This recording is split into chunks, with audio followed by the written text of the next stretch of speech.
వాక్యం చెప్తున్నాను, ప్రతి ఒక్క మాట నాకు తగిలిస్తుంది. నాకు పుట్టకలో కవిత్రాయి పుట్టి నేను చర్చికి పోను, నేనైతే ప్రత్యేకంగా నన్ను గురించి చెప్తున్నాను. నా జేబులో బీడీ కట్ట ఉంది, అగ్గి పెట్టి ఉంది, ముందు చేత కూడా ఉంది జేబులో. ప్రతి ఒక్క మాట నన్ను గురించి చెప్తున్నానని 2 కుర్రోళ్ళని పిలిచి వాళ్ళు అమ్ముకున్నా దిక్కులేదు గొడ్డు. తంతలో బయట కట్టేసి పలానా దొండపడని చెప్పి చీటీ రాపించండి. వాళ్ళు కట్టేసి వాళ్ళు నమ్మకత్తులు పాపం కట్టేసి వచ్చేసి వేరే వాళ్ళకి అప్పించి పైన వచ్చి కూటంలో కూర్చున్నట్టున్నాడు. నేను కూర్చోవాలి అసలు. కూర్చోాలా ఇక 50 ఇచ్చారు, 200 ఇచ్చే వాళ్ళకి ఇచ్చారు. ఒక 50 అన్నం తినిపోమని ఎక్కడైతే నిలుస్తున్నా ఆయన నిలుస్తున్నా 3 కిలోమీటర్లు. తాగిన నేత మొత్తం దిగిపోతున్నాడు. అప్పటికి వేసుకునే ఉన్నాడు.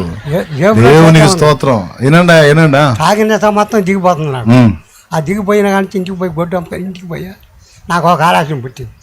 ఎంతమంది దళితులు చెప్తున్నారు, నేను కవిత్రుడే పుట్టి నేను చర్చికి పోను. నేను చిన్నపిల్లవాడప్పుడు మా అమ్మని చేసేది చూస్తా ఉండేవాడిని. తర్వాత నా భార్య చేయటం మొదలుపెట్టింది.